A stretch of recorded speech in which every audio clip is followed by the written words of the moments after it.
El presente amparo directo en revisión deriva de un juicio ordinario civil en el que se demandó la nulidad de distintos actos jurídicos, dentro de estos el juicio ejecutivo mercantil concluido en una primera instancia y que se declaró improcedente. En apelación, el Tribunal de Alzada declaró procedente la acción intentada y con fundamento en el artículo 637A, fracción séptima del Código de Procedimientos Civiles para el Distrito Federal, declaró la nulidad de juicio ejecutivo mercantil concluido en el que participó quien aquí es parte de la demandada. En contra de esa resolución, la demandada promovió juicio de amparo en el que otros aspectos alegó que no es dable anular un juicio mercantil porque el Código de Comercio no está prevista la acción de nulidad de juicio concluido y que en el caso de resultar aplicable el artículo 737A, fracción séptima del Código de Procedimientos Civiles para el Distrito Federal, que prevé la posibilidad de anular un proceso concluido bajo el supuesto de maniobra o conclusión fraudulenta de las partes, dicha norma general sería inconstitucional.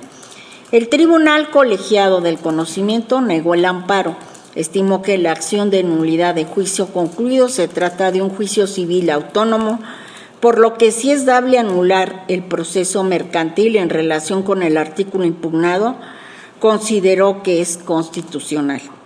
Contra esa resolución, la quejó se interpuso el presente medio de impugnación, en el cual se advirtieron dos temáticas. La primera temática se edifica sobre la posibilidad de anular un juicio ejecutivo mercantil concluido mediante la aplicación de las normas previstas en el Código Procesal Civil Local. La segunda se dirige a cuestionar el análisis de la constitucionalidad que hizo el Tribunal Colegiado respecto al artículo 737A, fracción séptima del Código de Procedimientos Civiles para el Distrito Federal. En relación con la primera temática, el proyecto que pongo a su consideración está construido con base en el criterio alcanzado en la contradicción de criterios 393-2023, resuelta por el Pleno de la Suprema Corte de la anterior integración de la Suprema Corte de Justicia, el 6 de marzo del 2025, en la cual la mayoría consideró que la acción de nulidad de juicio concluido es improcedente, inclusive bajo el supuesto de proceso fraudulento cuando la legislación procesal no la prevé expresamente.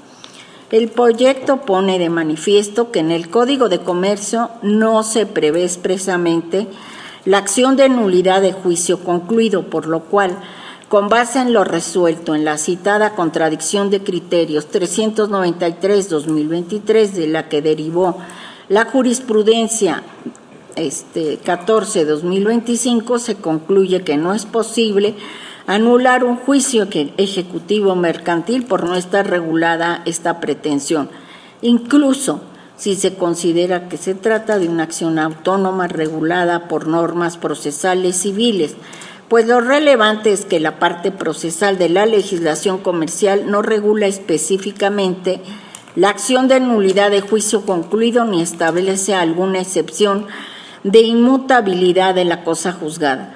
También se puntualiza que no es posible acudir supletoriamente a las normas procesales civiles porque uno de los requisitos para aplicar las normas supletorias consiste en que no se incluya una figura procesal que claramente no se tuvo intención de regular. En relación con la segunda temática, se considera innecesario analizar la constitucionalidad del artículo 737A, fracción séptima, del Código de Procedimientos Civiles para el Distrito Federal, porque al concluirse que es improcedente la acción de nulidad del juicio concluido en materia mercantil, resulta claro que no debe aplicarse una norma que contiene una hipótesis de procedencia de una acción no regulada por el Código de Comercio. Por tanto, si el artículo reclamado no debe ser aplicado, un eventual análisis de la constitucionalidad carecería de utilidad práctica. Con base en lo anterior, se propone revocar la sentencia recurrida y devolver los autos al Tribunal Colegiado del Conocimiento para que resuelva con base en las consideraciones de esta sentencia.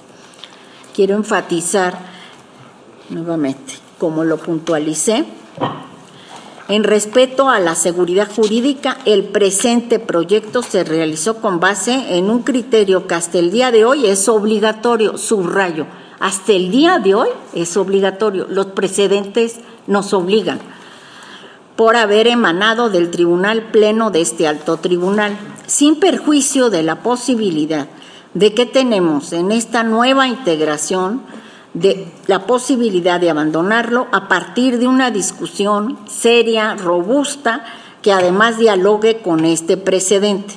También quiero anticipar que en congruencia con mi postura en la ya mencionada contradicción de criterios 393-2023, votaré en contra de la propuesta que les presento, pues formé parte de la minoría de las ministras y ministros que nos adherimos a la posición de que sí existen mecanismos procesales que permitan tramitar una acción de nulidad del juicio concluido, aun cuando no esté regulado expresamente en la legislación procesal correspondiente. En efecto, considero que la falta de regulación expresa de la acción de nulidad de juicio concluido no es razón suficiente para declarar su improcedencia y negar el trámite de un juicio autónomo que tiene por objeto la demostración de un acto fraudulento, por siendo el derecho procesal de carácter instrumental, la falta de un diseño normativo específico para el ejercicio de una acción, cualquiera que ésta sea, no debe erigirse como un obstáculo para el derecho de acceso a la justicia. No advierto que la nulidad de juicio concluido pugne con la institución de cosa juzgada, por lo que permitir sin límites la posibilidad de anular procesos ya resueltos podría derivar en eternizar los conflictos. Sin embargo, desde mi perspectiva, el ideal de justicia solo se logra con el respeto absoluto a las formalidades esenciales del procedimiento, entre ellas la posibilidad de defensa en juicio y el desarrollo de un debido proceso. De ahí que la acción de nulidad, lejos de suponer un detrimento a la cosa juzgada, permite fortalecerla cuando ésta emane del proceso en el que no exista vicio alguno que ponga en duda su eficacia. En este sentido, la tramitación de un proceso fraudulento es una razón que justificaría la procedencia de la acción de nulidad de juicio concluido, a pesar de que en la legislación procesal relativa no se regule expresamente, lo que además de dotar de un medio de defensa extraordinario, potencia el derecho de acceso a la justicia contemplado en el artículo 17 constitucional. Por otra parte, agradezco la atenta nota del ministro Giovanni Figueroa, en la que se refiere a no compartir o hace alusión a no compartir el proyecto por las razones que sustentan la revocación de la sentencia son cuestiones de mera legalidad, pues por un lado se relacionan con la aplicación de una norma y por otra respecto a la procedencia o no de la acción en juicios ordinarios, lo que incluso si implicara el desconocimiento de un criterio no actualiza una cuestión de constitucionalidad. Además, se expone que el proyecto no aborda el estudio de constitucionalidad que realizó el Tribunal Colegiado del artículo 737A, fracción séptima del Código de Procedimientos Civiles para el Distrito Federal y que el recurrente combate a través de sus agravios. Al respecto, respetuosamente insistiré en la procedencia del recurso de revisión, pues subsiste una cuestión de constitucionalidad respecto del artículo 737A, fracción séptima del Código de Procedimientos Civiles para el Distrito Federal, ahora Ciudad de México, y que cumple con el requisito de interés excepcional por no existir un precedente obligatorio en relación a esa norma. Ahora bien, concuerdo con el ministro respecto a las cuestiones relacionadas con la selección y aplicación de las normas, así como las cuestiones vinculadas con la aplicación supletoria de cualquier precepto jurídico constituyen por regla general aspectos de legalidad. Sin embargo, me parece que en este caso la cuestión de selección normativa está relacionada con el problema de constitucionalidad y necesariamente debe abordarse previamente. En efecto, como es sabido, tratándose del recurso de revisión en amparo directo, El estudio de constitucionalidad va precedido de la aplicación de una norma en el curso del procedimiento, es decir, que el estudio de constitucionalidad está condicionado a la efectiva aplicación del precepto jurídico que se cuestiona. De otro modo, el análisis constitucional carecería de sentido. Así, esta Suprema Corte debe cerciorarse de que su pronunciamiento en materia constitucional puede impactar en forma que debe resolver el caso que le dio origen, es decir, que pueda tutelar las pretensiones de la parte recurrente. En este sentido, el aspecto de legalidad está íntimamente vinculado con la cuestión de constitucionalidad, pues para emprender este último estudio es necesario esclarecer si el precepto debió aplicarse o no. En otras palabras, en este caso adquiere particular relevancia resolver primero sobre el agravio que cuestiona la aplicación del artículo 737A, fracción 7 del Código de Procedimientos Civiles para el Distrito Federal, pues en el caso de que se concluya que el precepto no debe aplicarse para resolver la controversia de origen, no tendría sentido estudiar su regularidad constitucional. A pesar de lo anterior, si este Pleno considera que el agravio relacionado con la aplicación de la norma se refiere a una cuestión de legalidad y que por eso no puede ser analizado en esta instancia, no tendría inconveniente en presentar una nueva propuesta sosteniendo la procedencia del recurso de revisión, pero dejando claro que las cuestiones relacionadas con la aplicación del precepto reclamado no son materia de análisis del presente recurso. Y luego de emprender el examen de constitucionalidad del artículo impugnado con base en lo que el tribunal colegiado sostuvo y los agravios del recurrente que los combate. Ayer también quiero mencionar que ayer, por la importancia del asunto, perdón que me tome más tiempo, porque no es cualquier asunto. Ayer me comentó la ministra Lenia que le hubiera gustado, bueno, quedó expuesto en el proyecto cuál es mi interés, o más que mi interés, cuál es mi enfoque, con mucha precisión. O sea, aquí se puede ver que voy a votar en contra. La ministra Lenia se dolió, voy a decirlo así como hacen las contrapartes, de que yo no hiciera el proyecto, ¿no? Como que le parece contradictorio que yo vote en contra y que finalmente presente un proyecto como la mayoría, ¿no? De los integrantes de la anterior Suprema Corte. Esta situación, o sea, es fácil de remediar, no es con asuntos de esta naturaleza, ¿no? Es nada más que manifiesten la actual integración, que es inconstitucional y que se debe de estudiar este tema y presentar un nuevo proyecto. Y que voten en contra de este proyecto para presentar de manera sólida, precisa y sobre todo segura esta cuestión. Es cuanto, ministro presidente. Gracias, ministra. Gracias también por estas puntualizaciones. Y creo que un poco siguiendo su reflexión y su recomendación, yo solicitaría que el Pleno anuncie más o menos el sentido de su voto sin abundar mucho en los argumentos, porque si en efecto vienen en contra del proyecto, yo creo que lo más prudente sería elaborar un proyecto que implique o que aborde con mucha claridad el abandono del criterio anterior del Pleno.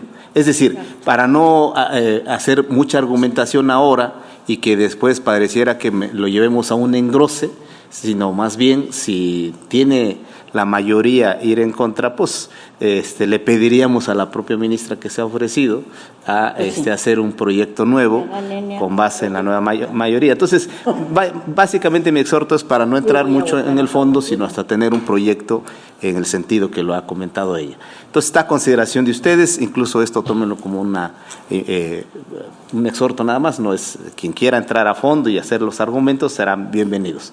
Tiene la palabra la ministra Lenia Batres. Gracias, ministro presidente.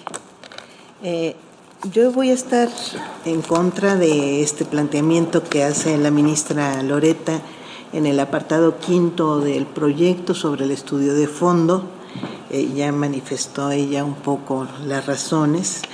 Ella concluye que es fundado, o el proyecto, porque ya nos aclaró la ministra que ese proyecto no es su punto de vista.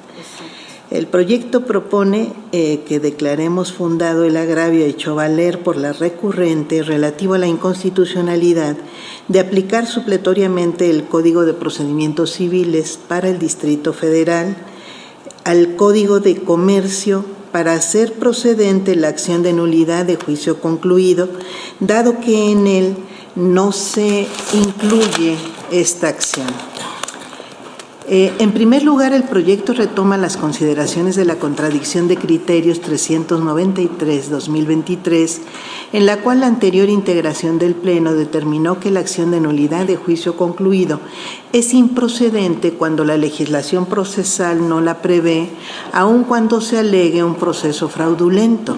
Sin embargo, la ausencia de una norma procesal expresa no puede interpretarse como la incapacidad de los órganos jurisdiccionales para impedir la revisión de juicios fraudulentos, ya que esa interpretación contraviene principios del derecho civil y el artículo 8 del Código Civil Federal, que establece que los actos contrarios a la ley son nulos, pues dejaría de poderse aplicar. Bueno, y en este caso es aún aplicable esta disposición, que por cierto se encuentra replicada en los códigos civiles locales e insisto, constituye un principio general del derecho positivo mexicano.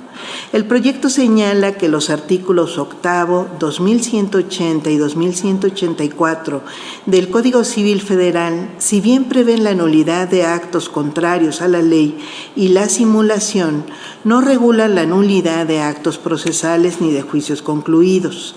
No obstante, esa distinción resulta contradictoria porque dichas disposiciones establecen que todo acto contrario a la ley o basado en simulación carece de efectos jurídicos y esa consecuencia incluye las actuaciones judiciales obtenidas mediante esos actos. En estos términos, el fundamento de la acción de nulidad de juicio concluido es precisamente ese principio. Es consecuencia si en la normativa objetiva no se ha dispuesto algún procedimiento especial, esta acción debe tramitarse por la vía ordinaria. Ello garantiza el derecho a una tutela judicial efectiva previsto en el artículo 14 constitucional. No debe privilegiarse una aplicación rígida del principio de cosa juzgada que convalida o convalide actos fraudulentos, pues ello vulnera la seguridad jurídica. Por el contrario, tendría que asegurarse la existencia de una instancia que permita revisar controversias originadas en fraude procesal. Tal como lo mencionó la ministra Loretta Ortiz en la sesión del 6 de marzo de 2025, al resolver la contradicción de criterios 393-2023, la falta de regulación expresa de la acción de nulidad de juicio concluido no es razón suficiente para declarar su improcedencia y negar el trámite de juicio autónomo en el que se hace valer, pues si toda pretensión exigiera una regulación procesal específica para ser sustanciada, no tendrían razón de ser las reglas procesales generales y la falta de diseño normativo específico para el ejercicio de una acción constituiría un obstáculo para el derecho de acceso a la justicia. Autores como Ovalle Favela han destacado que la cosa juzgada no ha tenido ni puede tener un carácter absoluto. También retomo la frase fraus omnia vitiatur, que establece que el fraude todo lo vicia, lo cual incluye sentencias firmes cuando provienen de conductas fraudulentas, dice el autor. Esta Suprema Corte señaló en un primer momento que la nulidad de juicio concluido resultaba procedente cuando se demostraba la existencia de un proceso fraudulento. Posteriormente, en la sexta época, se reiteró esa determinación con la jurisprudencia de rubro, nulidad de juicio concluido solo procede respecto del proceso fraudulento.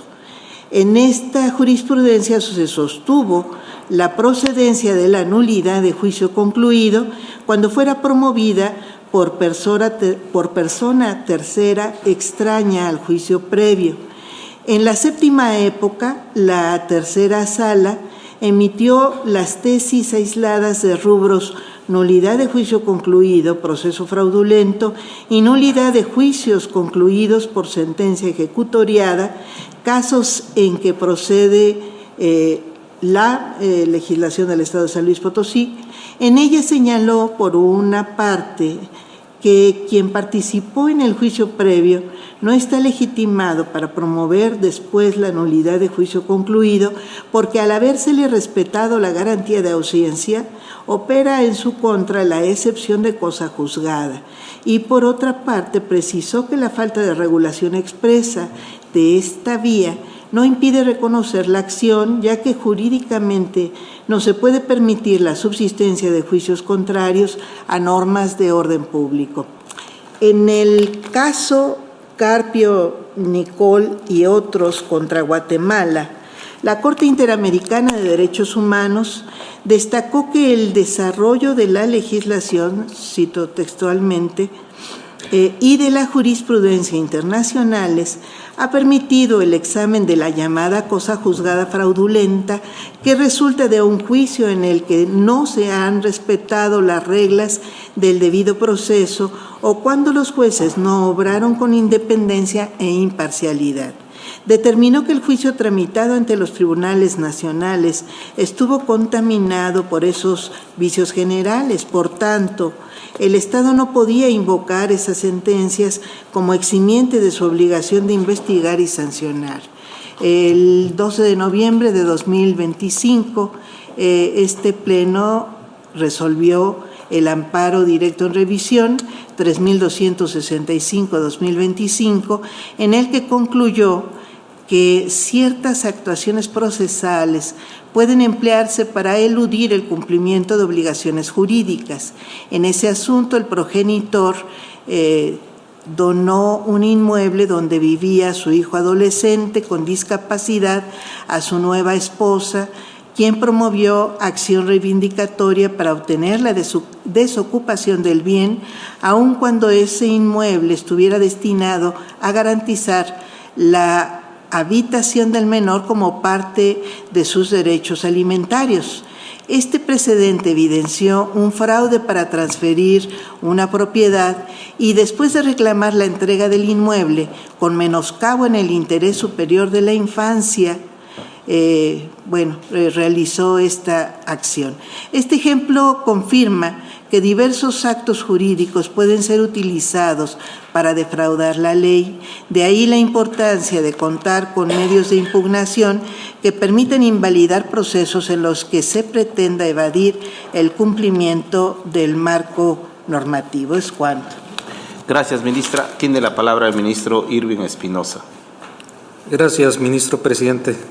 En atención a lo que usted comentó, haría una breve intervención sobre el sentido de mi voto en términos generales, y para ello hay que reconocer que el origen de la nulidad de juicio concluido tiene que ver con atacar sentencias que han sido producto de procesos fraudulentos y que funcionan como una excepción a la cosa juzgada.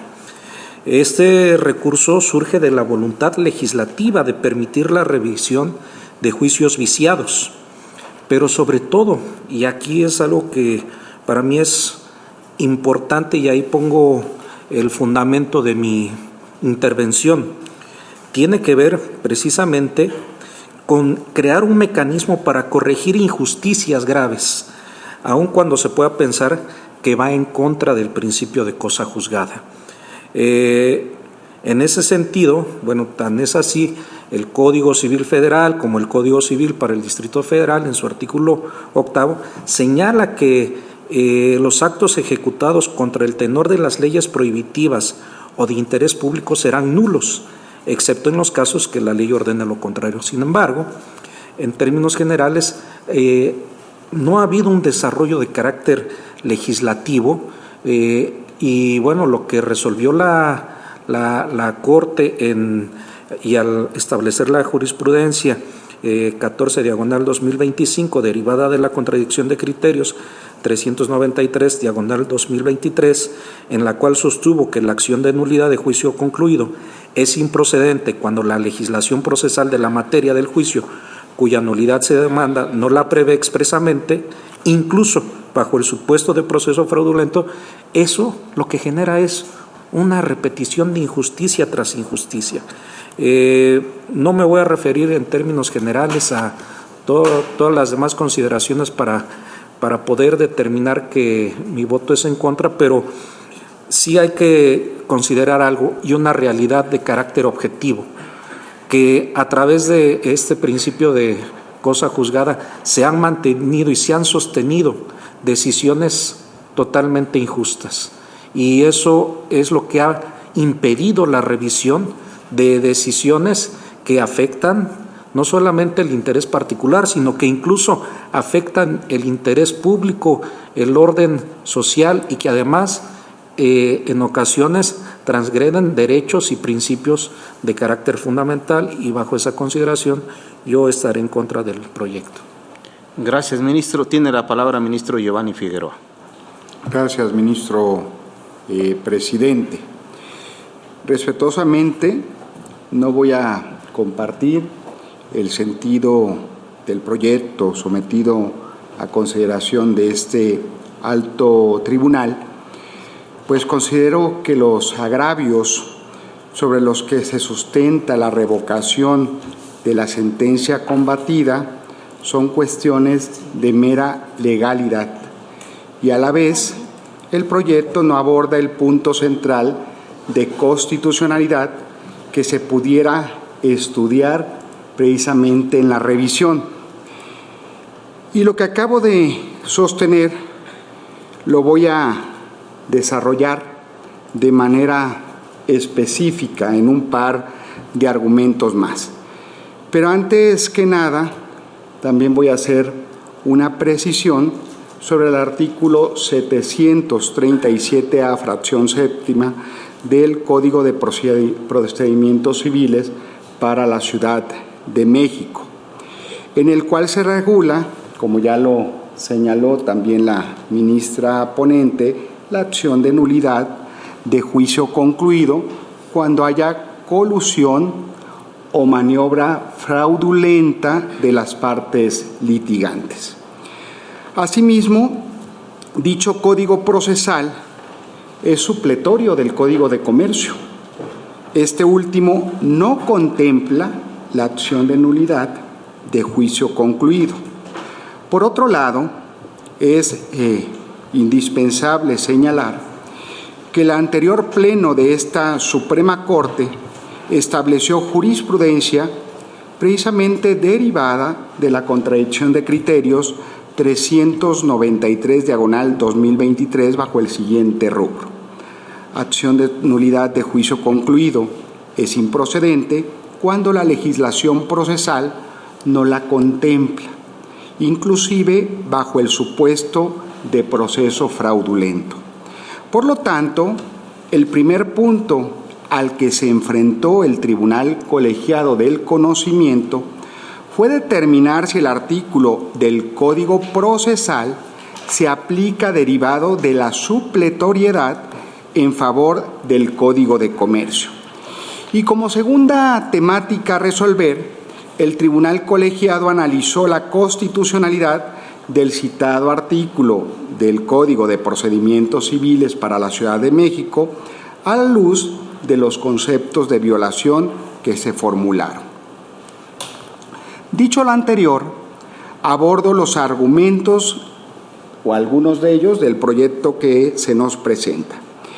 El primero de ellos es precisamente, y lo hago en forma de pregunta, si se aplica o no una norma jurídica. En mi consideración, no es un tema que deba conocerse por el carácter excepcional del recurso de revisión en el amparo directo, pues la aplicación de un artículo de cualquier ley es un asunto de mera legalidad y no un genuino problema de constitucionalidad. El otro argumento que también se desarrolla en la propuesta que nos presenta la ministra Loreta radica en el requisito de interés excepcional, ¿sí?, en la vertiente de desconocimiento de un criterio sostenido por la Suprema Corte en temas constitucionales, pues sostiene que la decisión del colegiado podría contrariar la jurisprudencia a la cual he hecho alusión hace un momento. El punto es que, más allá de si el colegiado resolvió en forma contraria a la jurisprudencia o no, la temática de esta, desde mi punto de vista, no es constitucional, sino de mera legalidad, como lo es la procedencia o improcedencia de una acción en juicios ordinarios. Para que dicho desconocimiento configure este tipo de interés, el criterio debe referirse a una cuestión de constitucionalidad, lo cual, desde mi punto de vista, no está presente en el asunto que estamos analizando. Por último, el proyecto no aborda el argumento que tal vez pudiera dar entrada al análisis de constitucionalidad en la revisión.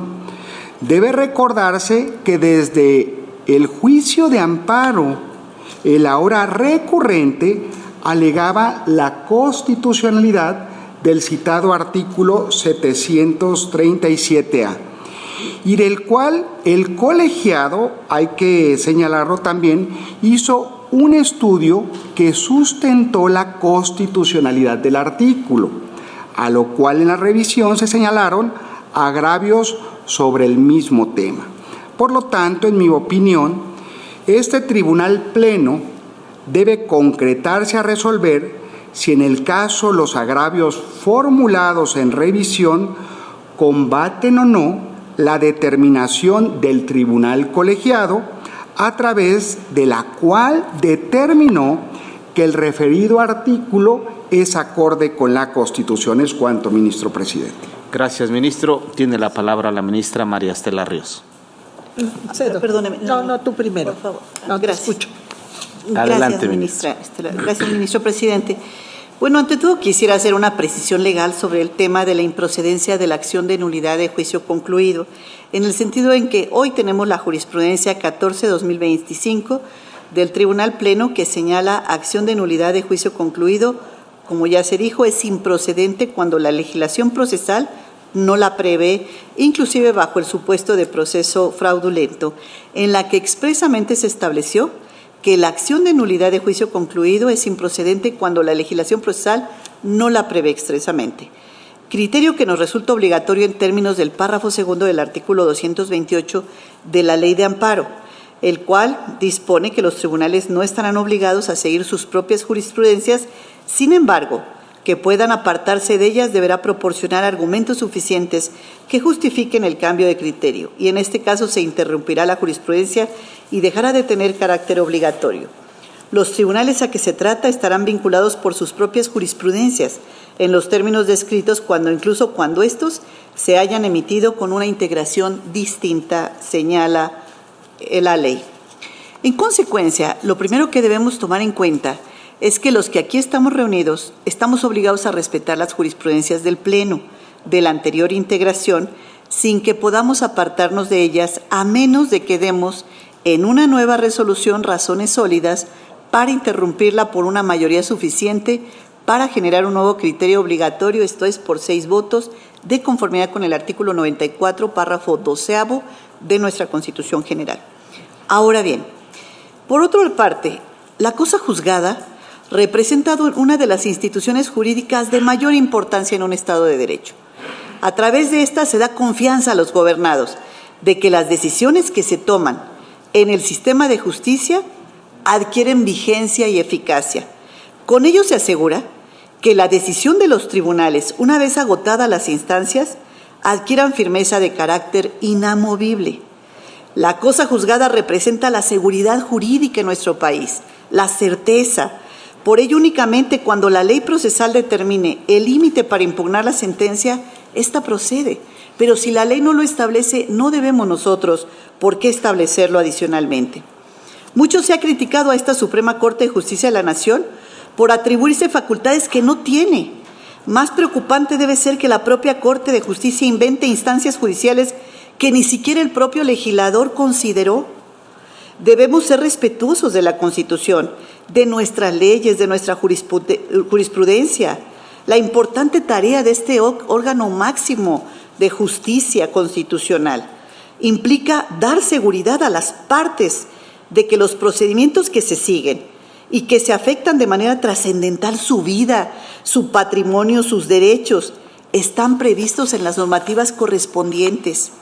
La nulidad del juicio concluido es una instancia judicial extraordinaria, excepcional, que tiene como finalidad que un fallo que se había calificado como firme no subsista y se declare su nulidad ante trascendentales y graves violaciones. De ahí que no tiene cabida en nuestro sistema jurídico que cuando ésta no lo prevé la legislación específica de un procedimiento, se pretenda traer como una figura supletoria, ni siquiera directa. Es decir, su aplicación a un procedimiento judicial debe ser de manera restrictiva. Esto es, cuando haya sido voluntad del legislador soberano incluirla en los procedimientos judiciales. Y sobre esta lógica, esta Suprema Corte de Justicia de la Nación se ha pronunciado sobre la importancia de verificar la regulación positiva y supuestos de procedencia de la acción de nulidad, en virtud del respeto a los principios de legalidad, certeza, seguridad jurídica que queremos los mexicanos y que conlleva a su vez que solo se acepte este tipo de acciones cuando estrictamente excepcionales, con el último objetivo de hacer respetar los referidos principios constitucionales y los derechos al debido proceso y acceso a la justicia. En este sentido, se pronunció el Tribunal Pleno en la jurisprudencia 14-2025, que ya se ha mencionado y que no prevé expresamente la acción de nulidad de juicio concluido, y esta es improcedente. En dicha jurisprudencia se afirmó que fue la intención del legislador que la cosa juzgada desde el punto de vista formal y procesal fuera de imposible impugnación, sino cuándo van a concluir los procesos, los justiciables, en tanto que la cosa juzgada material y de fondo alude al carácter irrebatible, indiscutible, inmodificable de la decisión de la controversia de intereses que se ha llegado. Ello porque la finalidad de la institución de la cosa juzgada es dar certeza, definitividad a las situaciones jurídicas sancionadas, siendo necesarios estos elementos para mantener la paz social, el equilibrio, ya que en otra suerte los litigios podrían volverse a replantear de manera indefinida.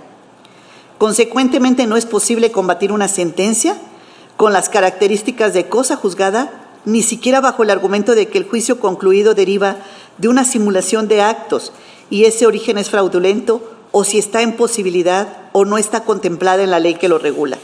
Dicho en otras palabras, cuando el legislador no implementó la posibilidad de ejercer la acción de nulidad de juicio concluido, no es factible que esta Suprema Corte establezca su instauración, pues se afectaría a la institución de la cosa juzgada, que es la verdad legal y no puede ser rebatida desde ningún punto de vista y en ninguna oportunidad.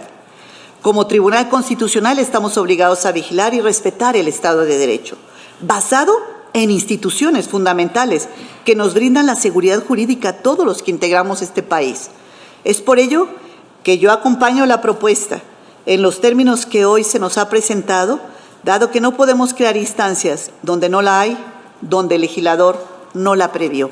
Es cuanto, ministro presidente. Gracias, ministra. Tiene la palabra la ministra María Estela Ríos. Sí, yo nada más me quiero preguntar y me pregunto a mí misma, ¿se puede aplicar supletoriamente una norma local a una norma federal? Creo que no. Eso me parece indiscutible. Y efectivamente puede haber simulación de actos, pero ya hay una solución que está establecida en el artículo 310 del Código Penal para la Ciudad de México. Y dice que comete fraude procesal y ocurre cuando alguien con ánimo de lucro engaña a una autoridad judicial o administrativa para obtener una resolución contraria a la ley, Las acciones incluyen simular actos jurídicos, alterar pruebas, presentar documentos falsos o declarar falsedades. Y sí, quiero decirles que a mí sí me preocupa este tema de que no se respete la cosa juzgada, porque les voy a comentar mi experiencia en derecho laboral. En derecho laboral, cuando había una sentencia a favor, una resolución a favor del trabajador, bueno, usaban este delito de fraude procesal para eludir el cumplimiento de una sentencia. Entonces, uno habla de que se pueden cometer injusticias, seguramente se cometen injusticias, pero la certeza jurídica de que ya se resolvió un asunto me parece que es indiscutible. Lo otro es vivir siempre en la indeterminación, en la inseguridad y en la incertidumbre de cuándo se va a concluir un asunto, y esto lo haría interminable. Ya hay un mecanismo para la defensa en contra de esos actos simulados, que inclusive puede ser hasta mayor, porque es un delito, ya está considerado un delito, y se considera un delito, pero se le mantiene la fuerza de cosa juzgada a la resolución que dicte el juzgador. Si no, pues, entonces, ¿para qué estamos aquí? O sea, no tendría sentido, porque sería inacabable el juicio y podríamos dar lugar a esa prohibición que está en el artículo 17, que dice: está prohibido que las personas se hagan justicia por propia mano. Y si nosotros renunciamos a la posibilidad de impartir justicia conforme lo marca el derecho, probablemente estuviéramos propiciando eso, y juicios interminables, conflictos interminables que pueden llevar a, bueno, lo sabemos, los conflictos sociales que luego se transforman en judiciales llevan a veces hasta situaciones terribles que debemos evitar. En cambio, el que la gente tenga certeza de cuál fue la resolución y que se le abra la posibilidad de hacer esa denuncia como delito, creo que deja abierta la posibilidad para que la justicia se pueda hacer de otra manera, porque lo que se castiga es precisamente que haya cometido actos delictivos en ese sentido. Entonces, yo sí estoy a favor del proyecto, porque creo que todos nos merecemos tener, todos los que nos sometamos a juicio, tenemos que tener la certeza de que una vez resuelto el conflicto, allí terminó como cosa juzgada, y no estar reviviendo este asunto, porque pues también se puede dar el caso de que alguien solicite la nulidad de juicio concluido nada más porque no le favoreció la resolución, y bueno, qué bien. Entonces, bueno, insisto, estoy a favor del proyecto. Gracias, ministra. Tiene la palabra, ministra. Sí, gracias, ministro presidente. Yo mencionaba en la intervención anterior el caso del amparo directo en revisión 3265 que resolvimos el 12 de noviembre, porque en ese caso se resolvió un tema idéntico al que estamos resolviendo el día de hoy, que tiene que ver con un divorcio en el que el deudor alimentario comete una conducta fraudulenta, y en ese caso derivada o con motivo de un divorcio previo y en ese caso, como en el actual, está en disputa un bien inmueble que es el hogar de las personas beneficiarias o que debieron ser beneficiarias de alimentos. El deudor alimentario intenta acreditarse como insolvente en el caso del amparo 3265 para no continuar facilitando el goce del bien inmueble a su hijo, pero comete un fraude procesal. En ambos casos, tanto en ese como en este, quien figura como parte actora y disputa del bien inmueble no tenía directamente algún tipo de relación de pareja con la parte demandada. Tampoco le asistía el carácter de persona deudora o acreedora alimentaria de las personas que habitaban en el inmueble, pues la nueva esposa es la persona a la que se le quiere dejar el bien en el caso anterior. En este caso nuevo, el bien se le quiere acreditar a una empresa. Por eso es que se convierte en un supuesto tema mercantil, pero en realidad el corazón, la sustancia del tema es el mismo, el cometer una actividad fraudulenta para no cumplir con una responsabilidad de alimentos. Si hoy resolvemos, tal como nos plantea la ministra Loretta, este tema, como dice el proyecto, pues nosotros vamos a tener este tipo de casos en los que un deudor alimentario puede estar incurriendo en un fraude en un caso, y en un caso resolvemos que no debe más bien asumirse como un fraude procesal de carácter civil, y en otro caso pues vamos a estarlo asumiendo como un fraude procesal de carácter mercantil. A uno le es aplicable un principio por parte de esta Corte y a otro no, o en uno se puede resolver como un tema de injusticia, pero en otro no, por un asunto supuestamente de mera legalidad o de carácter absolutamente procesal. Bueno, yo creo que la Corte no debería ser tan inconsistente en sus resoluciones. En segundo lugar, yo creo que lo que espera la gente, además de la aplicación efectivamente de un principio importantísimo que es la certeza jurídica, espera también justicia. Y tenemos casos en los que esta Corte, y nosotros, su servidora los ha visto en el último año en la segunda sala, de manera muy recurrente, desafortunadamente, que pasaban sentencias fraudulentas por nuestras narices, y esta Suprema Corte no podía o no quería hacer absolutamente nada. Vimos contratos de venta de ejidos en los que incluso tuvimos un caso en el que se alegaba justamente la denegación de justicia, porque resulta que ejidatarios fueron defraudados por el abogado de su contraparte, que se suponía que era su propio abogado, y nosotros no quisimos reparar este tipo de sentencia en la que perdieron, porque además no había ni siquiera acta de asamblea de nada, en la que perdieron sus parcelas por supuesta legalidad. También vimos un caso de una empresa que se suponía, que fue contratada para construir un libramiento en la parte exterior de la ciudad de Puebla, capital, que no construyó absolutamente nada, y la condenamos, o nosotros nos abstuvimos de participar en la revocación de una sentencia que condenaba al gobierno del estado de Puebla a pagarle 250 millones de precios de hace 10 años a la empresa que no construyó absolutamente nada, pero que también se trataba de un asunto de legalidad. Y vimos otro caso más que fue muy grave, de un municipio de nueva creación del estado de Chiapas,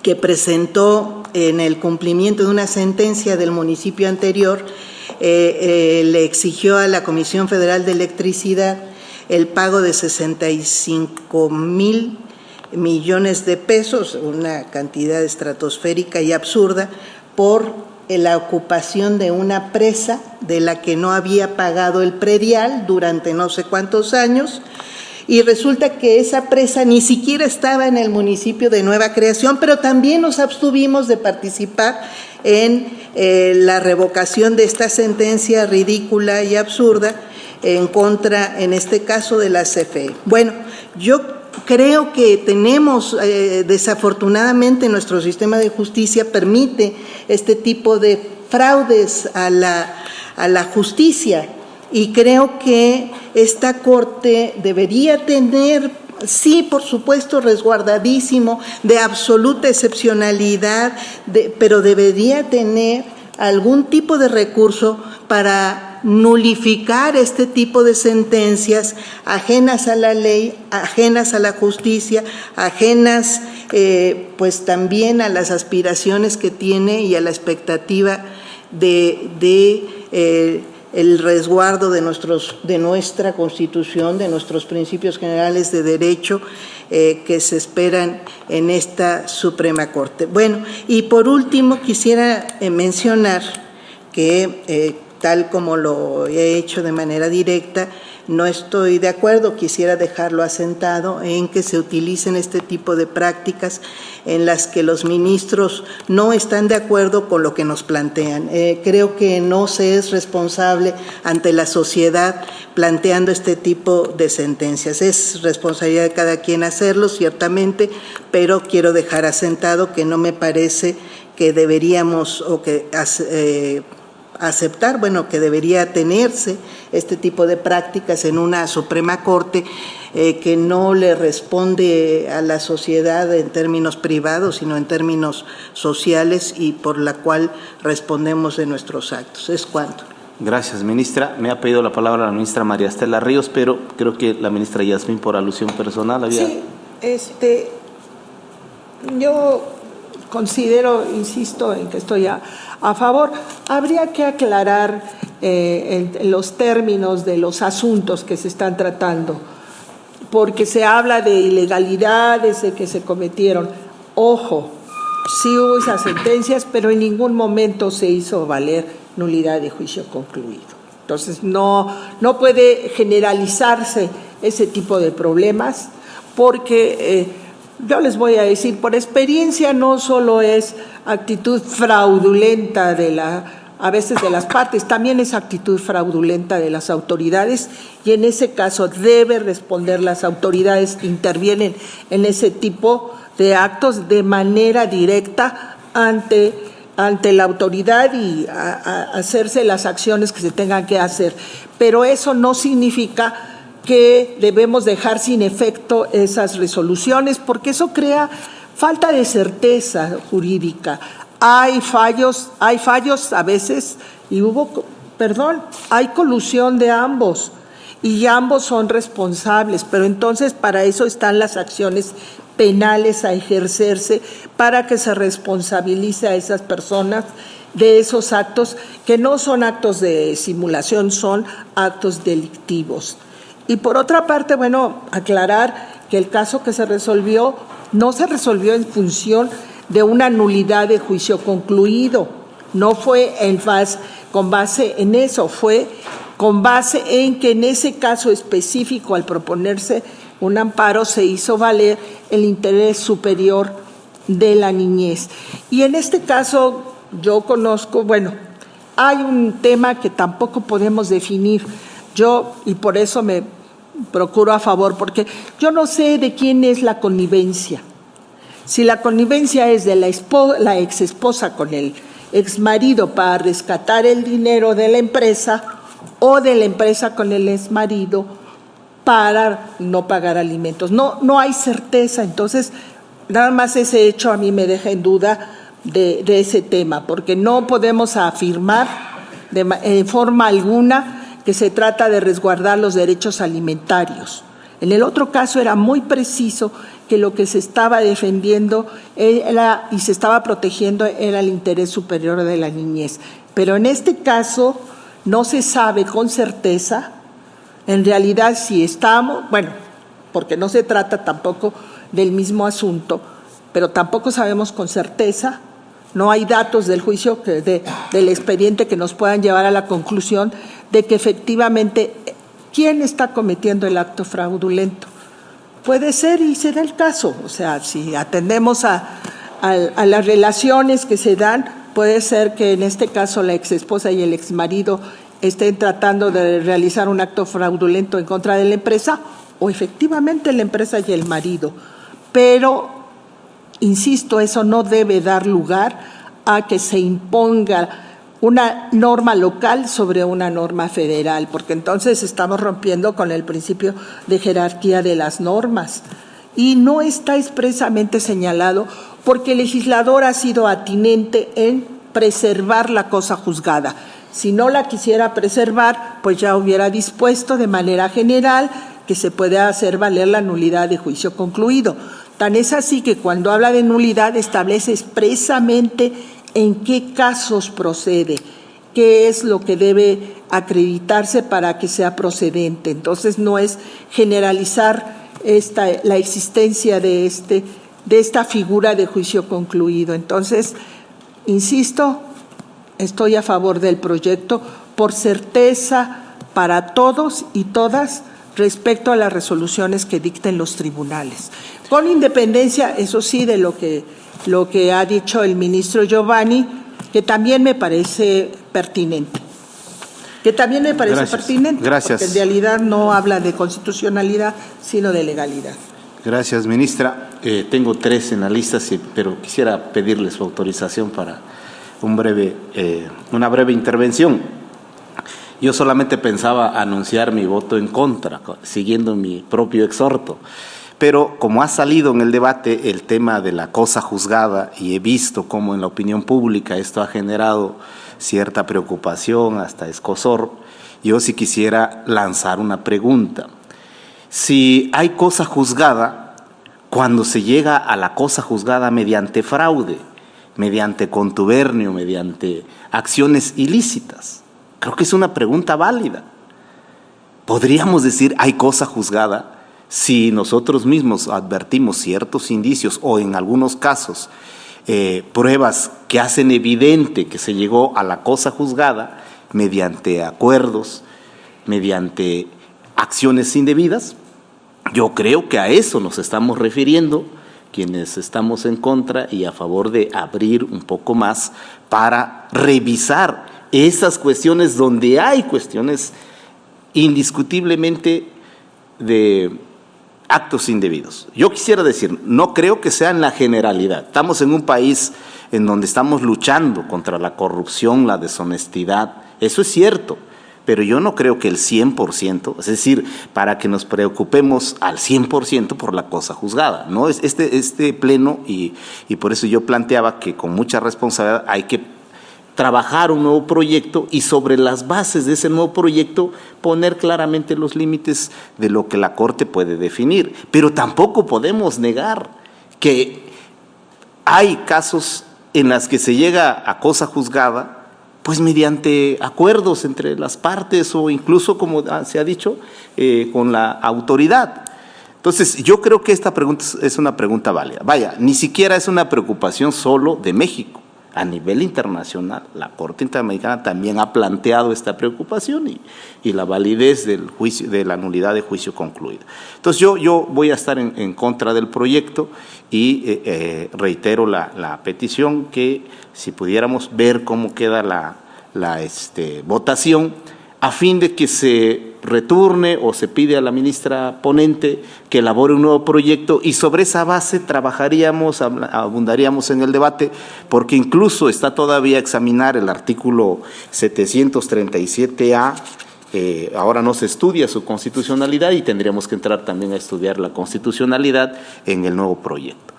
Tiene la palabra ministro Irving Espinosa. Gracias, presidente. En el sentido que ya lo he manifestado previamente y para ahondar por qué estoy en contra del proyecto y particularmente a favor de la procedencia de la nulidad de juicio concluido. Es evidente y todos reconocemos que la verdad legal puede convertirse en un mecanismo que impida un verdadero acceso a la justicia, pues la verdad legal puede no llegar a concordar con la verdad real y esto, sin lugar a dudas, va a dar lugar a sentencias injustas, a falsos positivos o falsos negativos, lo que socava la legitimidad del sistema de justicia. Quienes somos habitantes de esta ciudad, recordaremos un caso emblemático, el de Paraje San Juan, donde a través de mecanismos fraudulentos, originalmente se le obligó al entonces gobierno del Distrito Federal a pagar 1.810 millones de pesos. Y esto fue avalado por la Suprema Corte de Justicia de la Nación, por la integración de en ese entonces. A final de cuentas, no prosperó ese reclamo por esa cantidad. Sin embargo, a pesar del origen fraudulento del juicio, el gobierno del Distrito Federal tuvo que pagar casi 60 millones de pesos. El motivo para votar en contra del proyecto parte también de una premisa, que la nulidad de juicio concluido no busca reabrir la litis del juicio previo, sino anular la resolución previa si fue realizada en un proceso fraudulento. En el caso particular, hay que entender y hay que tomar en cuenta que en el asunto que estamos resolviendo, que estamos discutiendo en este momento, el juicio de origen inició el 13 de julio de 2018 y en ese momento el artículo 1063 del Código de Comercio señalaba que los juicios mercantiles se substanciarán de acuerdo a los procedimientos aplicables conforme al propio Código de Comercio, las leyes especiales en materia de comercio y, en su defecto, por el Código Federal de Procedimientos Civiles y, en último término, por el Código de Procedimientos Civiles local.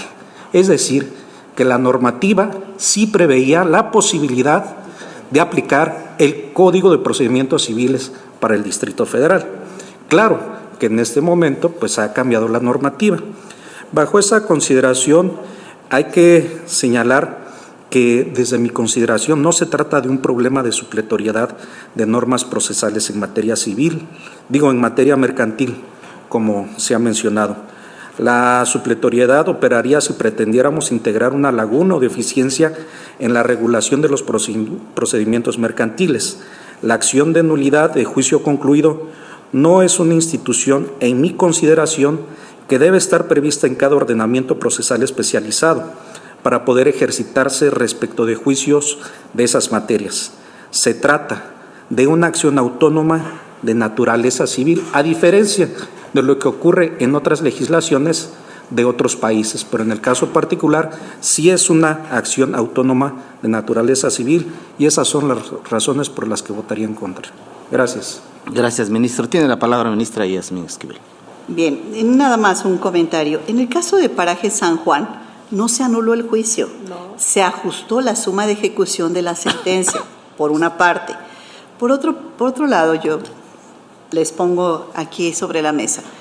Si tenemos una situación irregular, existe el amparo para todas esas personas que consideran que hubo una actuación irregular en el juicio ordinario y en la apelación. Existe. ¿Cuántos amparos resuelve el Poder Judicial Federal anualmente? Cerca de 1,5 millones de amparos. Vamos a abrir la nulidad de juicio concluido a todos estos mexicanos y mexicanas que tienen una sentencia, que después de haber agotado todos los procedimientos, que después de que ya tiene una actuación firme, que después ya que se le dio certeza en el amparo, en el colegiado, poder abrir este espacio, porque tenemos algún caso excepcional, que no dudo que los pueda haber, pero la generalidad, estamos hablando de 1,5 millones de amparos anualmente que resuelve el Poder Judicial. Por otro lado, esta nulidad de juicio concluido no es un medio de legal ordinario, es un juicio independiente, autónomo, que tiene como finalidad nulificar el diverso juicio que se haya tramitado. También se tiene el fraude procesal en la vía penal para que puedan acudir aquel que considere que dentro del juicio hubo un fraude penal, bueno, pues puede acudir también. Pero lo que no podemos abrir nosotros es a ese 1,5 millones de juicios que anualmente resuelve nuestro Poder Judicial Federal, no le demos la certeza y que los mexicanos ansían, esa seguridad jurídica, esa tranquilidad, esa paz social que nuestros juzgadores en todo el país, locales y federales, día a día llevan a cabo de una manera muy profesional, muy puntual, y que esta Suprema Corte todos los días trabaja en ello. Entonces, yo por eso hago un llamado a esta reflexión. Me parece muy interesante también finalmente lo que plantea el ministro Giovanni en cuanto a la improcedencia del amparo directo, toda vez que no se refiere a temas esencialmente de constitucionalidad.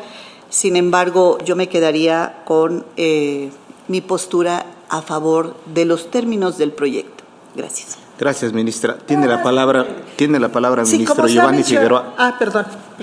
Sí. Sí. En el orden ahorita, Sí. ministra, por favor. Y Giovanni, el ministro Giovanni Si gusta Figueroa. la ministra, adelante, por favor. Sí, y yo ya. nada más muy breve, porque se ha mencionado mucho lo del paraje San Juan, pero quiero decirles que si alguien sabe exactamente qué pasó, fui yo, porque yo fui la encargada de hacer la defensa de ese asunto. Y desde luego no se trató de ninguna nulidad de juicio concluido. Y se llegó a descubrir en su momento que no debía pagarse la cantidad que se estaba señalando. Nada más, no se hizo valer que había habido un fraude ni nada, sino se hizo valer que la sentencia era excesiva. Y yo estuve allí. Entonces, por favor, sí, que se aclare, porque si alguien sabe cómo estuvo ese tema, fui yo, que fui consejera jurídica y de servicios legales en ese momento. Gracias, ministra, aunque me parece que el ejemplo fue ilustrativo, ¿no? Solo para ilustrar, nada más. Ministro Giovanni tiene la palabra. Muchas gracias, ministro presidente. Voy a agregar que con independencia de mi voto en contra en el sentido de que el recurso de revisión que se nos presenta es improcedente, me parece importante señalar desde este momento mi postura en el sentido de que un pilar de la convivencia social es la cosa juzgada, que en síntesis representa el respeto a los fallos de los tribunales y la certeza, además, esto es más relevante aún, la certeza que deben de tener los justiciables. Permitir que la acción de nulidad de juicio concluido se vuelva una regla, una generalidad, y no lo que es, trastocaría el sistema de justicia. Eso por una parte. Por otro lado, con todo respeto, considero que el presente asunto no da para recapacitar o ir en contra del precedente de este tribunal pleno. Tener la idea de que el fraude es una generalidad, como escuché hace algún momento, considero que es algo extremo para cambiar o revocar un criterio ya valorado y asentado. Además, el caso específico, considero, no cuenta con los méritos necesarios para compartir, digamos, consideraciones novedosas que vengan a cambiar radicalmente el precedente ya mencionado, ya aludido en varias de las intervenciones. Es cuanto, ministro presidente. Gracias, ministro. Está en la lista la ministra Lenia Batres. Tiene la palabra. Gracias, ministro presidente. Yo quisiera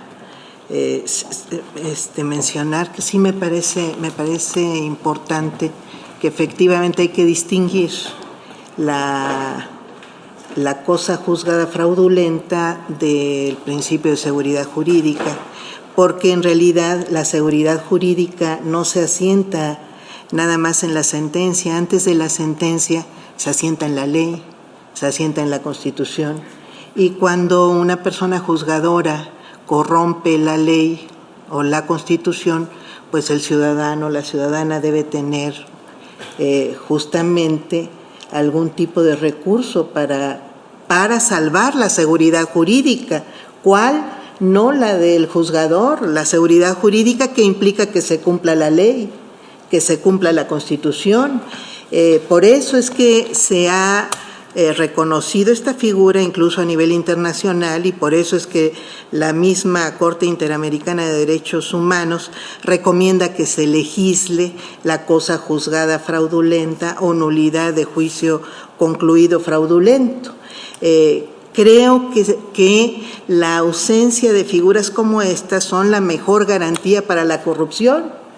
Ya no hace falta más que corromper al último eslabón de la cadena de resoluciones para garantizar impunidad y, bueno, parte de los vicios y parte del desprestigio que ha cargado el Poder Judicial, pues ha sido este tipo de corrupciones, sentencias absolutamente ajenas a los hechos, a la ley, a la ética, pero que son cosa juzgada, ya inamovible, y sí, a lo mejor podemos meter a la cárcel a la persona juzgadora, pero el daño que ocasiona en una persona o en el erario, porque los ejemplos o uno de los dos ejemplos de los que puse ahorita se refieren, y sobre todo además el tipo de fallos que tenemos fraudulentos se refieren a la defraudación del erario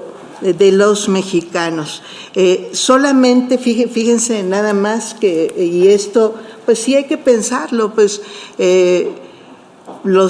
los casos en los que hemos visto este tipo de fallos, o los que su servidor ha visto aquí, sobre todo en la segunda sala, este tipo de fallos se referían a este caso que les decía de la CFE. Es un monto menor, pero es un monto altísimo de todas formas, el que se le obligó a pagar a un municipio, y lo pueden ver ustedes en el amparo.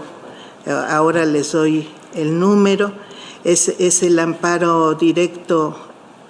El amparo en revisión 429, diagonal 2023. Pueden ver ustedes este caso absolutamente fraudulento. Bueno, pero solamente hemos visto, o su servidor ha visto, dos tipos de sujetos dañados. Uno, públicos, como es el Gobierno de Puebla o la Comisión Federal de Electricidad, estos casos ejemplificados. O dos, personas que no tienen posibilidad de defenderse o de manera adecuada o de manera suficiente, o que son engañadas, y son personas de escasísimos recursos, trabajadores, ejidatarios, son las que, y en este caso, bueno, en el que estamos viendo hoy, la persona sujeta al fraude sería pues una persona que debería recibir alimentos de una persona más poderosa que está alegando la transmisión de sus bienes a una persona moral. Bueno, los perjudicados de este tipo de sentencias fraudulentas son las personas que no se pueden defender en juicio. Yo creo que debería haber ese pequeñísimo resquicio, que no significa pues una apelación, una nueva instancia de apelación, significa la posibilidad de parar la corrupción, porque finalmente, mientras se sepa que habrá un momento en que un acto corrupto no se pueda modificar, ni revisar, ni sancionar, pues no va a seguir pasando nada. Este tipo de resquicios nos pueden permitir que la persona juzgadora, o la que sea, o una de las partes corrupta en un juicio, sepa que hay la posibilidad de que su acto de corrupción pueda detectarse y pueda revocarse o pueda repararse o pueda corregirse. Bueno, mientras no lo haya, lo que hay es esta posibilidad de cosa juzgada fraudulenta. Gracias. Gracias, ministra. Tiene la palabra la ministra Sara Irene. Me refería nada más a si ya íbamos a votar como lo había propuesto usted. Sí. Espero que ya tengamos la última intervención. Ministra Loretta, tiene la palabra. Bueno, por alusiones a mi persona, hablaré exclusivamente en lo que a mí corresponde por alusión personal. Respetuosamente no comparto la calificación como práctica indebida. Para referirse a la presentación de un nuevo proyecto sustentado en un criterio jurisprudencial, coincida o no con mi posición individual, considero que no se trata de una opinión o una opción discrecional, sino del cumplimiento de un mandato que establece expresamente la aplicabilidad del sistema de precedentes a esta integración. Cada ministro y cada ministra decide cómo ejercer su función. En mi caso, optaré por no anteponer perspectivas personales frente a criterios vinculantes adoptados por una mayoría legítima, aunque insistiré siempre en que el debate permita abandonar aquellos que estime que deban corregirse. Luego, sobre la cuestión del Estado, lo de la cosa juzgada, y por qué tomé la decisión y la sigo tomando de votar en contra.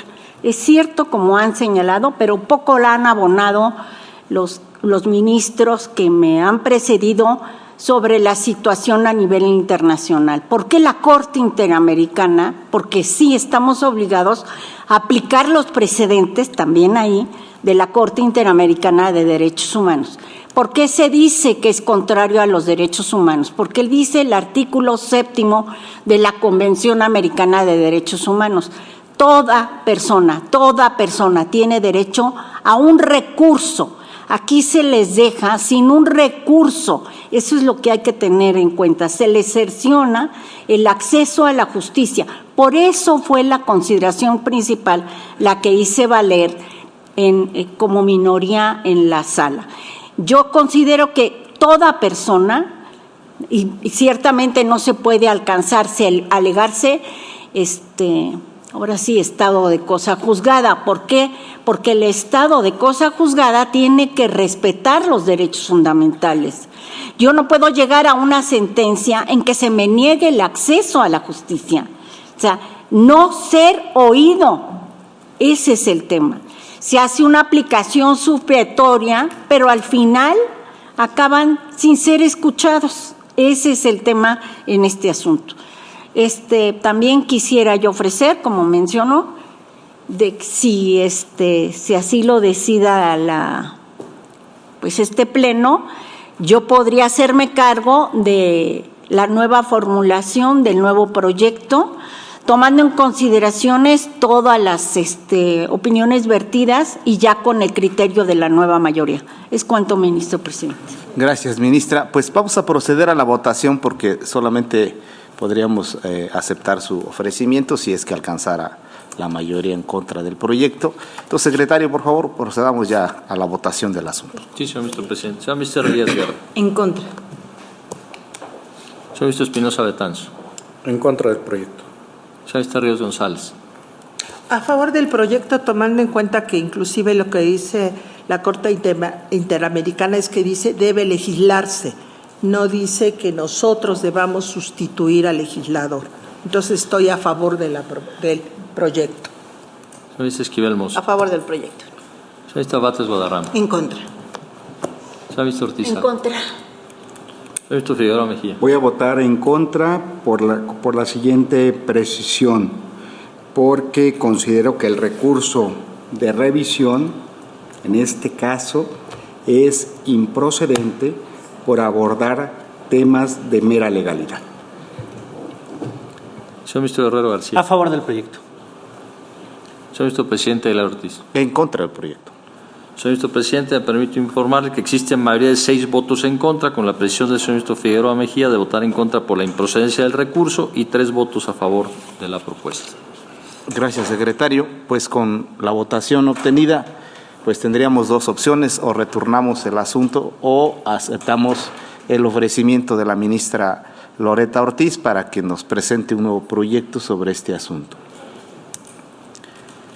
Como ella guste. ¿Quiénes estarían a favor de que sea la misma? No, pues que ella decida, ¿no? Sí, ministro Aristides. Presente uno, ¿no? A ver. Es que va a haber un elemento adicional porque el ministro Giovanni votó por la improcedencia. Entonces, el nuevo proyecto tendría que definirse en qué términos se va a presentar el nuevo proyecto. O lo vemos Sí, yo creo que para no adelantar el debate, a lo mejor retornemos y se ve el nuevo proyecto y en función del nuevo proyecto se verá la votación. Está bien. Sí. Pues sí. Muy bien. Entonces, si les parece bien, si no hay objeción, le pediríamos a la ministra Loretta Ortiz que nos...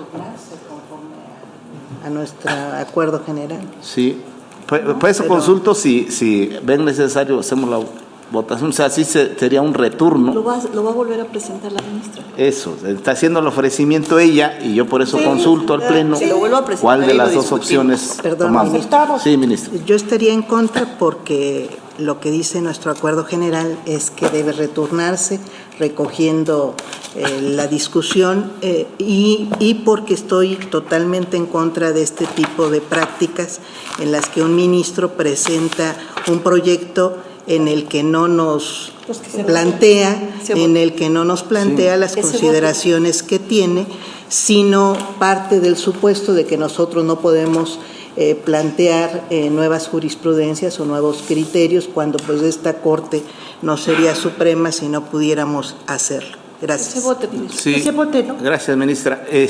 Pues lo podemos votar. O sea, aquí el asunto es que la ministra nos fue clara desde el inicio, no está sorprendiendo a nadie. Y yo por esa consideración y su ofrecimiento lo pongo a consideración de todos. Entonces, para resolverlo, lo votamos y en función de eso se toma la decisión. Entonces, secretario, por favor. Sí, señor. Para ver si Si lo considera la ministra Loreta, está bien. Señor ministro Espinosa Betanzo. En los mismos términos que la ministra Herrerías. Señor ministro González. A favor de que la ministra Loreta lo pueda rehacer. Señor ministro Esquivel Mozo. También igual que los señores ministros y ministras. Señor ministro Vázquez Guadarrama. En contra porque tenemos una norma expresa que prevé otra cosa. Señor ministro Ortizal. Me ofrezco a rehacer hacer un nuevo proyecto con el nuevo criterio. Señor ministro Figueroa Mejía. A favor de que la ministra Loreta nos presente un nuevo proyecto. Señor ministro Guerrero García. A favor. Señor ministro presidente de la a favor. Señor ministro presidente, me permite informar que existe mayoría de 8 votos a favor de la propuesta que sea la señora ministra Loreta. Muy bien. Entonces le pediríamos a la ministra Loreta que nos presente un nuevo proyecto. Pues hasta entonces habremos de resolver este amparo directo en revisión y por la hora pues vamos a levantar la sesión. Se levanta la sesión.